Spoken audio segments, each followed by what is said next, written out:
Marilah kita tundukkan kepala, satukan hati dan kita berdoa.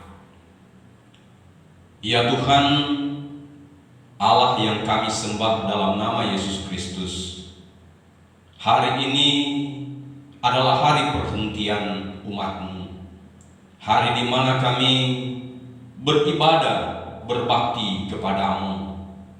Namun dalam situasi dan kondisi yang sedang kami hadapi saat ini, kami ada di rumah masing-masing, namun juga kami terus beribadah, menyembah, memuliakan nama-Mu. Oleh karena itu, biarlah Engkau yang terus memberkati kami. Secara khusus di hari ini kami akan membaca, mendengar dan merenungkan firman-Mu. Biarlah Tuhan yang akan membuka hati dan pikiran kami, mencerahkan kami untuk mengerti, memahami firman-Mu. Dan biarlah firman-Mu boleh mengubahkan kami, meneguhkan kami, dan memberikan kami kekuatan untuk menghadapi hari-hari hidup kami. Terima kasih Bapa di sorga, Engkau pimpin hamba-Mu yang akan menguraikan firman-Mu. Biarlah dalam urapan Tuhan kebenaran-Mu dinyatakan bagi kami. Terima kasih Bapa, berbicaralah, karena kami siap untuk mendengar suara-Mu. Dalam nama Tuhan Yesus firman yang hidup kami berdoa. Amin. Bapak Ibu Saudaraku yang kekasih dalam nama Tuhan, mari bersama-sama kita membuka Alkitab yang akan melandasi perenungan kita di hari Minggu ini, yang terambil dari kitab Injil Yohanes pasal yang ke-13 ayat 31 sampai ayat yang ke-35.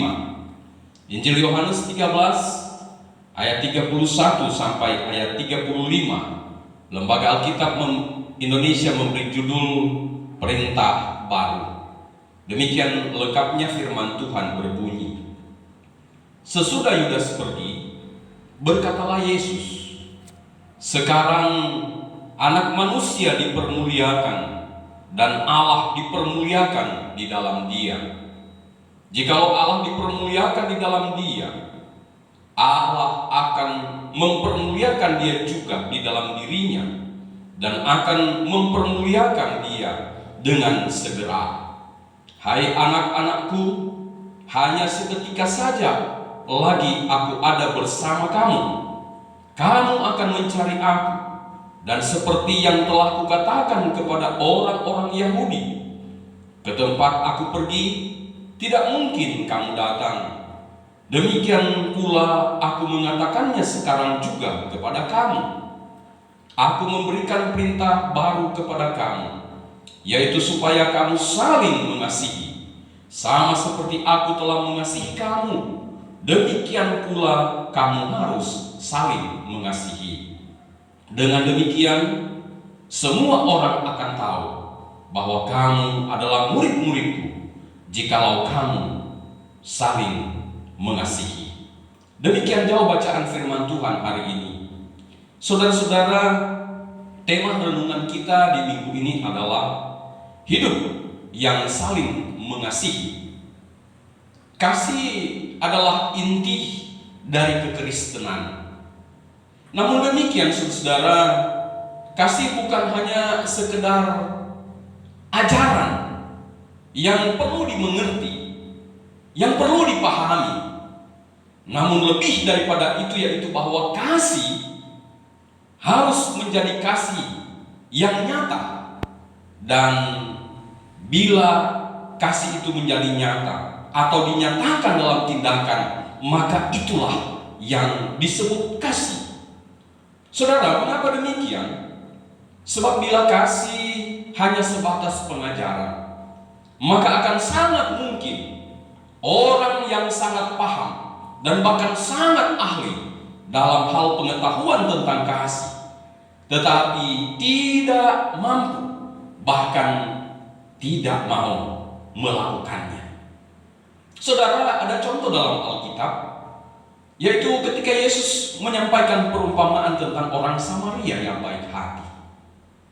Orang Farisi adalah orang yang mengerti kebenaran firman Tuhan, ahli Taurat, dan juga orang-orang Yahudi Tetapi ketika diperhadapkan dengan sebuah kenyataan bahwa ada orang yang membutuhkan pertolongan, kasih itu tak nampak dan tak dilakukan.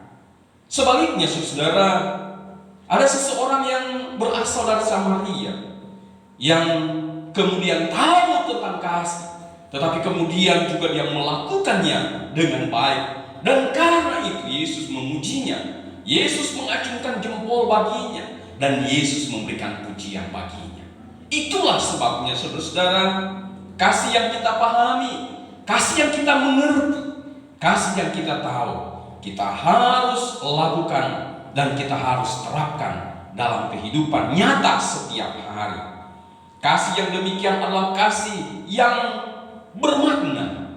Sementara kasih yang hanya sebatas pengetahuan, hanya sebatas ilmu, maka itu adalah sama seperti yang dikatakan oleh Rasul Paulus, bahwa bagaikan gong yang berkumandang dan canang yang gemerincing. Yang artinya bahwa kasih yang diketahui, dipahami, tetapi tidak dilakukan, maka itu bukanlah kasih yang benar. Yang kedua, saudara, Tuhan Yesus sudah memberikan teladan bagaimana kasih yang adalah kasih itu. Yesus mengasihi dengan hati. Saudara, kepada orang yang sakit, dia mengulurkan tangan dan menjamah serta memulihkan mereka. Dan itulah kasih yang sebenarnya. Kepada orang berdosa dan yang mau bertobat, dia menerima dan tidak menolak mereka. Dia tidak menjauhkan diri, memberi batas, tetapi dia mendekati dan kemudian merangkul mereka. Dan itulah sebabnya kasih menjadi nyata. Kepada yang membutuhkan makan, dia tidak hanya sekedar memberikan jalan, memberikan pandangan, memberikan pendapat, tetapi kemudian dia mengulurkan tangan, menyediakan mereka makan dan mencukupkan kebutuhan mereka. Kepada yang tersesat, dia tidak membiarkan. Dia mencari, dia menemukan, dia membawa pulang, dan dia memelihara mereka. Dan itulah sesungguhnya kasih yang dipunyai oleh Yesus, yang dilandasi oleh perasaan kasih dengan hati. Yang berikut, saudara, Yesus memberikan teladan, yaitu bahwa dia mengasihi dengan pengorbanan. Yesus kemudian rela mendapat hinaan, walaupun sebenarnya tidak pantas dia dihina, karena dia tidak berbuat salah, dia tidak berbuat celah, dia tidak berbuat dosa. Tetapi karena kasihnya kepada manusia, dia rela mendapat hinaan, menanggung hinaan demi untuk manusia yang berdosa, demi saya, demi saudara, demi kita semua. Yesus rela dicemeti demi untuk manusia. Dia rela disakiti, yang penting manusia terselamatkan. Saudara-saudara, kasih yang didasari dengan pengorbanan juga rela dilakukan, diterima oleh Yesus. Dia rela dipaku, disalib, ditikam, dan mati demi umat manusia yang sebenarnya bukan baik, yang sebenarnya bukan penurut, tetapi mereka justru menolak, mereka justru melakukan hal-hal yang tak patut untuk dilakukan, yaitu bahwa mereka menghinakan dia. Tetapi kepada mereka, dia rela untuk berkorban. Buat saya dan saudara yang seringkali menolak, yang seringkali mencerca, yang seringkali tak menerima, bahkan yang seringkali tidak mau melakukan perintahnya, kepada kita lah Yesus mengorbankan hidupnya. Nah, Bapak Ibu Saudara dikasih dalam nama Tuhan Yesus Kristus, aplikasi dalam kehidupan kita di hari-hari ini, manakala semua orang khawatir, semua orang takut, semua orang bersembunyi, semua orang lari menyelamatkan diri dari situasi dan kondisi Indonesia, karena COVID-19. Pertanyaan datang kepada saya dan saudara, apakah kita umat Kristiani mampu membuktikan kasih kita kepada sesama? Kita hanya diminta untuk menahan diri berkeliaran. Kita hanya diminta untuk menahan diri berkumpul agar tidak semakin banyak yang terpapar dengan virus COVID-19 ini. Jika saya dan saudara mengatakan bahwa kita mengasihi sesama kita sebagai bukti bahwa kita mengasihi Tuhan, Bapak Ibu Saudara kekasih dalam nama Tuhan, marilah sejenak kita mengorbankan kesenangan kita. Tidak untuk seterusnya kita diajak, kita diimbau untuk berdiam diri demi untuk orang-orang yang kita kasihi. Perhatikan baik saudara, saudara-saudara kita sebangsa dan setanah air yang berprofesi sebagai dokter, sebagai suster, sebagai para medis, sebagai relawan TNI dan Polri sedang berjuang supaya bangsa kita terselamatkan, supaya bangsa kita, masyarakat kita sejahtera. Lalu apa yang harus kita lakukan sebagai umat Kristiani? Kita perlu merenungkan ini saudara, bahwa kalau kita berkata kita mengasihi Tuhan dan membuktikan kasih kita kepada Tuhan dengan mengasihi sesama, maka mari saudara yang kasih, dengarkan imbauan. Bersama-sama kita menjalani hidup ini. Sejenak kita korbankan kesenangan kita. Mari kita korbankan sejenak untuk kumpul dengan sahabat, rekan bisnis, grup. Bahkan ada yang tidak ada salahnya jika kita belum melakukan persekutuan-persekutuan dalam beribadah. Dan hari ini kita beribadah di rumah. Itu adalah sebuah perwujudan kasih nyata bahwa kita mendukung pemerintah yang berusaha menyelamatkan bangsa ini, menyelamatkan masyarakat, dan sebagai orang percaya juga terpanggil untuk melakukan tindakan nyata, yaitu bahwa kita bersama-sama mendengarkan imbauan itu. Kita mengasihi karena kita juga menginginkan agar orang lain hidup tentram, nyaman, dan sejahtera. Bapak Ibu Saudara, dalam perenungan memasuki Prapaskah ini, saya berharap kita wujudkan kasih kita yang nyata dengan rela untuk meninggalkan kesibukan-kesibukan kita. Hati kita berikan kepada orang lain, dan kita mau berkorban. Meskipun pengorbanan kita mungkin kecil, tetapi itu sangat berarti bagi kehidupan dan kelangsungan bangsa dan negara ini, kelangsungan generasi kita. Ada anak-anak kita di rumah kita, ada cucu kita yang mengharapkan kehadiran kita. Dan biar dengan kita mengasihi, maka nama Tuhan dipermuliakan. Amin. Bapak Ibu Saudara, mari bersama-sama kita berdoa. Terima kasih Tuhan, bila hari ini kami boleh membaca dan merenungkan firman-Mu. Engkau mengajarkan kami untuk tidak hanya sekedar tahu tentang kasih, tidak hanya punya pengetahuan tentang kasih, tetapi Tuhan mengharapkan kami mempraktekkan itu dalam wujud nyata keseharian kami terhadap semua orang.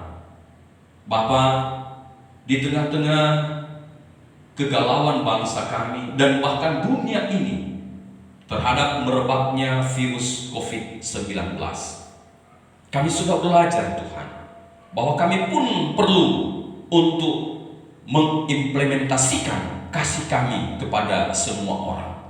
Kami perlu untuk mewujud nyatakan kasih itu kepada semua orang.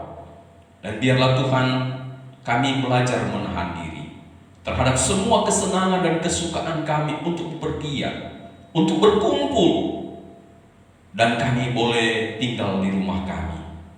Tetapi biarlah ini juga menjadi kesempatan bagi kami Tuhan untuk merenung bahwa kami perlu memberi diri secara keluarga dan secara pribadi untuk bersekutu bersama-sama. Dan biarlah dalam persekutuan bersama keluarga hari ini dan hari-hari kemudian, kami boleh maknai dengan baik Sehingga dengan demikian kesejahteraan kota ini, kesejahteraan bangsa ini adalah juga menjadi kesejahteraan kami. Tuhan Bapa di sorga, dalam kesempatan ini kami mau berdoa buat jemaat-Mu. Tuhan menolong mereka yang sedang dalam kelemahan tubuh. Tuhan pulihkan kondisi mereka. Teguhkan iman pengharapan mereka kepadamu. Kami berdoa bagi yang bergumul dengan ekonomi rumah tangga. Biarlah kami tetap meyakini bahwa Tuhan akan memberkati kami. Kami juga mau berdoa kepadamu Tuhan buat saudara-saudara kami, sanak keluarga kami, orang tua kami, anak cucu kami di mana saja berada. Jaga dan lindungi mereka Tuhan, agar mereka juga boleh mengisolasi diri dari keramaian-keramaian, sehingga kami bersama-sama boleh memutus penyebaran virus COVID-19, dan hari-hari selanjutnya kami boleh diberi kemungkinan untuk berkumpul lagi dengan keluarga kami. Tuhan Bapa di sorga, di tengah-tengah kebersamaan kami hari ini, kami mau berdoa buat pemerintah bangsa dan negara kami yang sedang berupaya dengan semaksimal mungkin untuk dapat mengatasi persoalan yang merebak kemana-mana, yang semakin hari semakin banyak korban. Tuhan, Engkau melindungi menjaga mereka. Dana-dana yang ada boleh dimanfaatkan dengan maksimal demi mengadakan alat pelindung diri bagi semua relawan, para dokter, para medis, TNI Polri, dan semua yang terlibat baik dalam mengatasi masalah ini dan juga yang sedang menangani pasien, agar mereka boleh juga terlindung dari mara bahaya ini. Tuhan Bapa di sorga, kami doakan untuk pasien-pasien yang sedang dirawat. Engkau menguatkan mereka, meneguhkan iman dan keyakinan mereka, sehingga mereka boleh melewati masa-masa sukar ini, dan dengan ketekunan mereka boleh menjalani perawatan yang diberikan pada mereka. Keluarga-keluarga mereka yang sedang dalam kekhawatiran karena keluarga mereka yang dirawat, Tuhan teguhkan mereka. Mereka juga menahan diri untuk bertemu, dan biarlah satu saat Tuhan akan memberi kesempatan mereka boleh sembuh dan bertemu bersama lagi. Terima kasih Bapa di sorga, kami pertaruhkan semua kegiatan kami pada minggu ini dalam tangan kasih-Mu. Gereja-gereja Tuhan dalam pelayanan-pelayanan yang harus dimodifikasi karena situasi ini, Tuhan juga memberkati. Hamba-hamba Tuhan dalam pelayanan diberkati oleh Tuhan. Terima kasih Bapa di sorga, terima kasih. Inilah doa kami Bapa. Inilah sembah dan bakti kami kepadamu di hari ini yang kami persembahkan dalam nama Yesus Kristus, Tuhan dan Juru Selamat kami yang hidup dan kekal. Amin.